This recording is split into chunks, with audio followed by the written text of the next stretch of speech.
Admiral Zexthera's 6 eyes dilated in synchronized terror as the massive construct materialized on the tactical display. The bridge of the Imperial Dreadnought Dominion's fist fell silent, save for the rhythmic hum of life support systems and the barely audible clicking of nervous mandibles. "Sensor readings confirmed, Admiral," whispered Lieutenant Kralvex, his scaled fingers trembling over the console. "Mass displacement, 847 million tons. Length, 3.2 kilometers. Energy signature, unprecedented." The thing floating in the void before them defied every principle of galactic naval architecture. Where Imperial ships were elegant, curved vessels that flowed like liquid mercury through space, this monstrosity was angular, brutal, and wrong. Its hull was a patchwork of different metals, some sections clearly salvaged from destroyed vessels, others appearing to be carved from asteroids. Massive railgun batteries protruded at impossible angles, and the ship's surface crawled with what appeared to be autonomous repair drones. "It cannot be," Zexthera muttered, her primary arms gripping the command throne's armrests. "The humans were eradicated 3 cycles ago." The purification fleet confirmed total planetary sterilization of their homeworld. The communications array crackled to life, and a voice emerged, harsh, mechanical, but undeniably human in its cadence. The universal translator struggled with the archaic dialect. "Imperial scum. This is Captain Sarah Chen of the UES Retribution.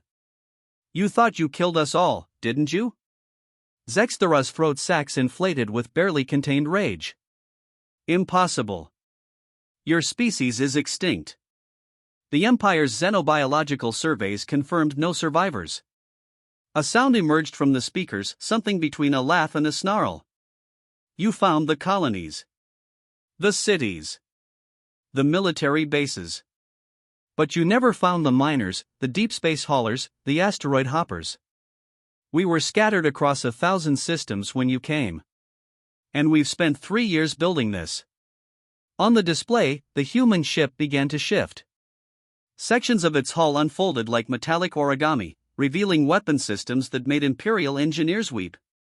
The bow section split apart to expose a cannon barrel nearly a kilometer long, while the ship's flanks bristled with missile pods that emerged from concealed bays. "Combat stations!" Zexthera shrieked. "All batteries, target that abomination!" The Dominion's fist was a masterpiece of Imperial engineering, armed with plasma cannons that could crack moons and shielded by generators that bent spacetime itself. It had never been defeated in battle.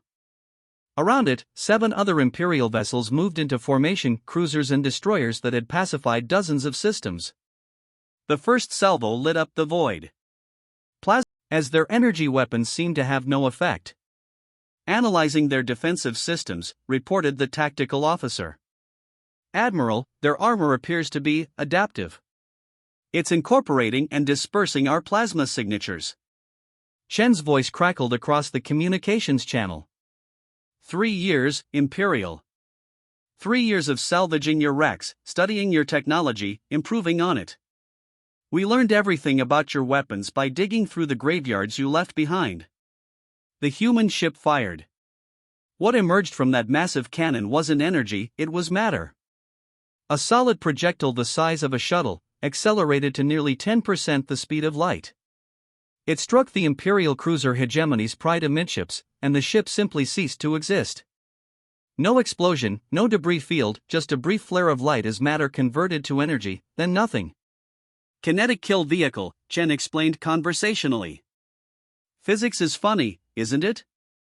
Your shields can deflect energy, bend space, even stop antimatter. But they can't stop a big enough rock moving fast enough." Panic spread through the Imperial formation. The remaining ships fired everything they had: plasma cannons, photon torpedoes, gravity bombs. The human vessel weathered it all, its patchwork hull absorbing punishment that should have destroyed it 10 times over. "How?" Zexthera demanded. "How are you still alive?" "Because you underestimated us," Chen replied. "You thought we were soft. Weak. That we'd break when you killed our worlds. But humans don't break, Imperial. We adapt." The Retribution fired again, this time with its secondary weapons. Missiles streaked out, not the elegant, guided weapons of Imperial design, but crude, brutal things that looked like they'd been welded together in asteroid refineries. They were. Each one carried a miniature fusion reactor set to overload on impact. 2 more Imperial ships vanished in nuclear fire. You want to know the funny thing? Chen's voice had turned conversational, almost pleasant. We should thank you. Before you came, humanity was divided. Hundreds of colonies, dozens of governments, constant squabbling. But you gave us something we'd never had before, a common enemy. A reason to put aside our differences. Zexthera watched in horror as the human ship's hull began to shift again. New weapon ports were opening, and she realized with growing dread that she'd only seen a fraction of its armament. This isn't possible, she whispered. No single ship could. Oh, we're not alone, Chen interrupted. Did you think we only built one? The tactical display erupted with new contacts.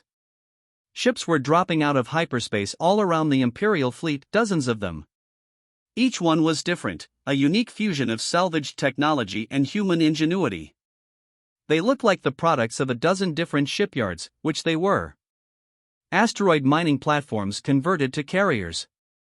Deep space haulers rebuilt as missile boats. Even what appeared to be a modified space station, its rotating habitat rings replaced with massive weapon arrays. 3 years, Chen repeated. 3 years of every surviving human working toward this moment. We turned every mining laser into a weapon. Every fusion reactor into a bomb. Every cargo hold into an ammunition magazine. The Imperial fleet, pride of the galaxy's greatest empire, found itself surrounded by what could only be described as an armada of flying scrapyards. Ships held together with molecular welding and determination, crewed by miners and freighter captains who had learned to become warriors. Retreat! Zexthera ordered. All ships, emergency hyperspace jump. But the humans had thought of that too.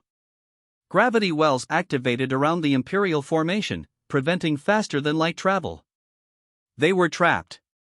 You came to our worlds with your pristine fleets and your perfect formations, Chen's voice echoed across the comm channels.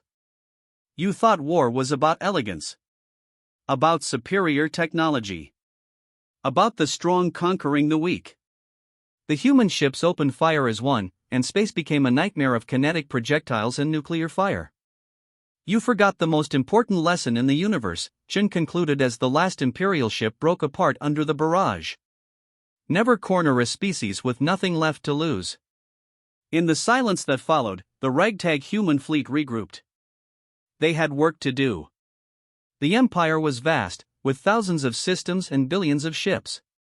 But they had time now, and the most dangerous thing in the galaxy, humans with a grudge and access to a junkyard.